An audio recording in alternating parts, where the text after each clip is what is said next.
Donald Trump. Donald Trump, ce n'est pas un ami des Africains. Hein? Quand je parle de Donald Trump, je veux qu'on comprenne. C'est parce que lui, au moins, il est vrai. Il dit des choses, il n'est pas là dans les méandres. Non. Quand il n'aime pas quelque chose, il dit qu'il n'aime pas quelque chose. Quand il veut faire quelque chose, il annonce qu'il veut faire quelque chose. Vous avez vu que ce démocrate qui est militaire général, Michael Langley, parce que c'est un démocrate, est dépassé par les événements. Le pillage était compliqué. Et il part au Sénat, il ose parler du Burkina Faso avec des thèmes vraiment discutoires. Et il prétend être ami de l'Afrique et qu'il faut stopper le pillage du Burkina Faso par Ibrahim Traoré. Quand j'ai écouté cela, j'ai compris que c'est la même démarche. Barack Hussein Obama avait été utilisé pour assassiner Gaddafi. Avec la complicité de David Cameron et Nicolas Voyou, Sarkozy. Nicolas Sarkozy, c'est le parrain d'Alassane Dramatique Ouattara. Il faut toujours trouver le lien, c'est très important. Et ça a créé une tollée, même aux États-Unis, où les Afro-Américains se sont levés comme un seul homme pour demander la démission de Michael Landry. Et partout en Afrique, les Africains se sont levés. Ne vous n'oubliez jamais cette date. La fin du mois d'avril, où des millions et des millions de Burkinabés, 15 millions pour être précis, au Burkina Faso, et beaucoup plus au Zimbabwe, en Afrique du Sud, en Europe, aux États-Unis, partout dans le monde. Au point où les médias stupides menteurs français avaient prétendu que Ibrahim Traoré payait les influenceurs pour prendre sa défense. Incroyable. Ils ont même poussé leur ridicule loin pour dire que Ibrahim Traoré aurait payé les Afro-Américains pour le défendre. Vous comprenez? Quand vous n'arrivez pas à continuer à manipuler les gens, vous trouvez que les gens utilisent l'argent. Quel argent?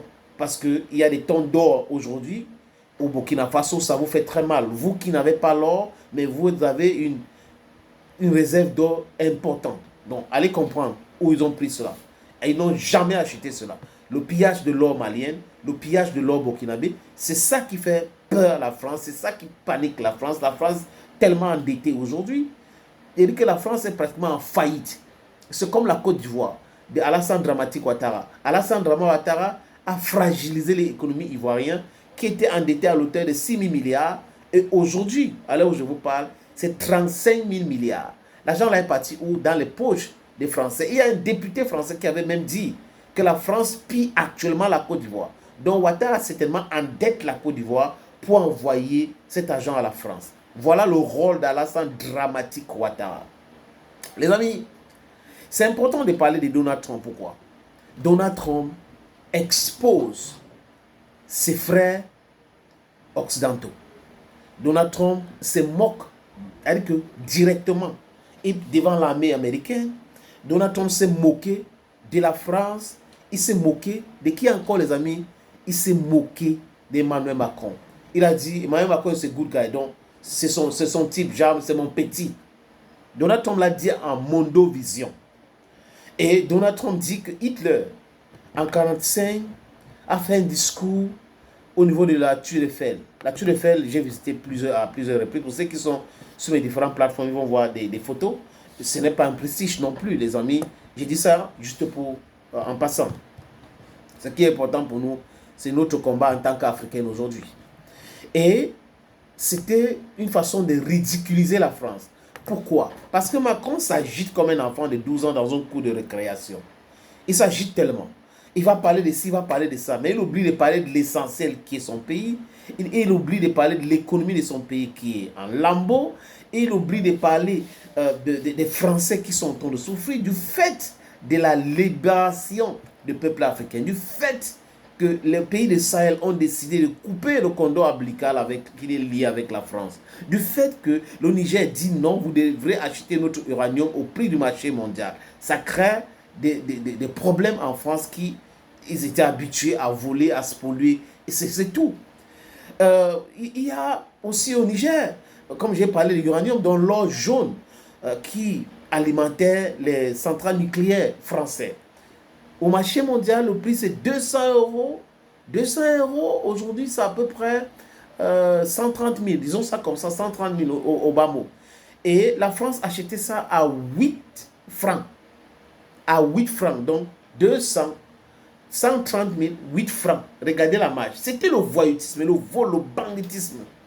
C'est criminel. Mais la France pratiquait cela au vu aussi de tout le monde. Les politiciens aujourd'hui, et ces myopes, et ces voyous, ces esclaves de la maison, ces apatrés, qui essayent de comprendre cette phrase, qui expliquent, oui, c'est normal et tout ça là. Vous êtes des voyous, tous ceux qui pensent comme ça. Vous faites la honte de l'Afrique. Le Mali aussi a subi. Ces messieurs qui étaient tout le temps sur les scooters pour aller chercher ces deuxièmes bureaux qu'on appelle François Hollande, avaient dit quoi? Qu'il n'y a rien au Mali. L'armée française n'est pas au Mali pour faire quoi que ce soit parce qu'il n'y a rien au Mali. On découvre avec Assimi Goïta qu'il y avait de l'or, que le Mali était le 3e producteur d'or en Afrique. Donc, la France, qu'on n'avait pas invité de venir avec les militaires qui se sont imposés, non, on va venir avec les militaires, on va faire ceci, on va faire ça. Cette France-là pillait, spoliait les ressources naturelles maliennes et ne voulait pas que l'armée malienne traverse pour venir voir ce qu'ils étaient en train de faire au nord, à Kidal et autres. Malheureusement pour eux, il y a eu Assimi Goïta, comme je le dis, les amis. Donc, Donald Trump, quand il parle comme ça de la France et d'Emmanuel Macron, ça me plaît. Pour que les autres sous-préfets voient comment est-ce qu'on traite les maîtres.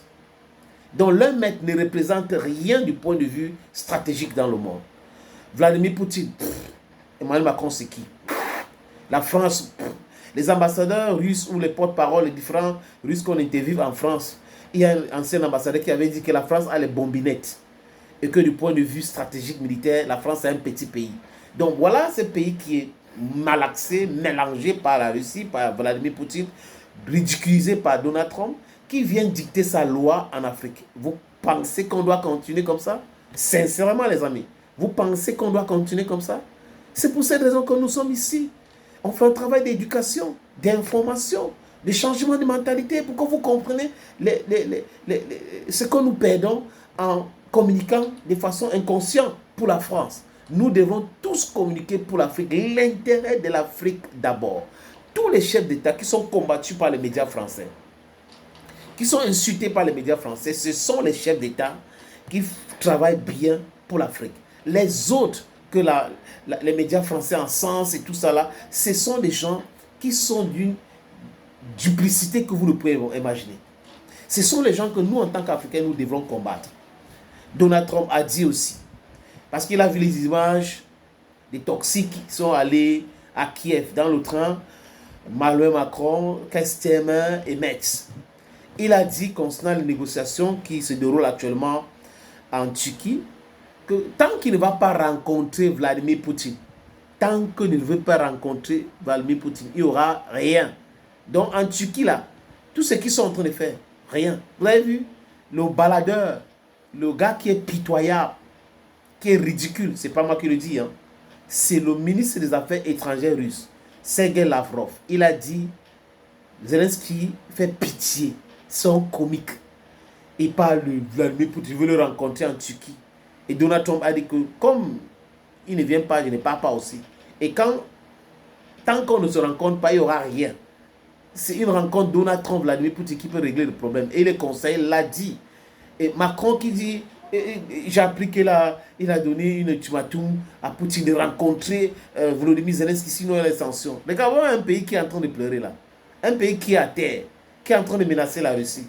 La France ne représente rien. Ça représente quelque chose seulement dans la petite tête d'Emmanuel Macron. Dans ce monde aujourd'hui, les amis, on compte 3 puissants. Les États-Unis d'Amérique. Bon, dans cet ordre. La Russie, la Chine et les États-Unis d'Amérique. Parce que quand on parle de l'économie, c'est la Chine. Quand on parle des technologies militaires hardware, c'est la Russie. Et aussi la puissance des MAGA, des Américains. Voilà les 3 pays à l'heure où nous parlons. Et le 4e pays sera l'Afrique. Parce que l'unité africaine doit être réelle. Pas cette unité de façade que l'Union africaine et ses carriéristes sont en train de faire à Addis Abeba. Ça ne sert absolument à rien. Ça, ce n'est pas l'unité. C'est des affamés, c'est des gens qui sont là pour jouir de la manne que l'Afrique propose aux autres. Donc, vous voyez que Donald Trump est pragmatique. Il n'est pas illusionniste. Il n'est pas dans l'illusion. Illusion, je voulais dire. Il n'est pas en train de dire, ok, oui, on va... Non, non, non, non, non, non. C'est le pragmatisme. C'est pour cette raison que je dis tout le temps que j'aimerais, et ça va arriver, que les Africains aient pour président les philosophes. J'entends par là pas les diplômes universitaires, pas les parchemins. C'est bien les études universitaires, c'est bien de faire des grandes études, mais c'est aussi très important de comprendre que la réalité dépasse les diplômes. Le pragmatisme dépasse les diplômes. On ne gère pas un pays avec des diplômes, on gère avec de l'intelligence. Donc, en tant qu'Africains, si on a des pragmatiques comme chef d'État, nous allons avancer. Si on a des idéologues stupides comme chef d'État, les gens qui tapent la poitrine en disant que moi j'ai un diplôme universitaire, on ne va pas comprendre grand chose. Vous comprenez un peu, les amis? Donc c'est ça qui va nous sauver. Donc, Emmanuel Macron, c'est un petit président comme ça. Poutine, c'est une immense personnalité. Trump, immense personnalité. Xi Jinping, immense personnalité. La France, c'est un petit pays comme ça. Ouattara, j'espère que tu écoutes Donald Trump. Monsieur Paul Biya, j'espère que vous écoutez Donald Trump. Monsieur Patrice Talon, j'espère que vous écoutez Donald Trump.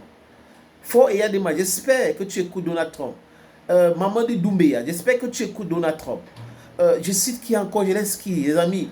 J'espère, parce que les gars comme Ousmane Sonko, Bachirou Diomaye Faye, le président ghanéen Dramani John, le président burkinabé Ibrahim Traoré, le lion de Lyon, Assimi Goïta, Abdurrahman Tiani, ont déjà compris. C'est pour ces raisons qu'ils sont en train de marcher sur le chemin de nos aïeux, le chemin de leurs dévanciers pour libérer l'Afrique. L'Afrique d'aujourd'hui doit être souverainiste. Tous les Africains dignes de ce nom devraient être des souverainistes. C'est comme ça que nous allons libérer notre Afrique.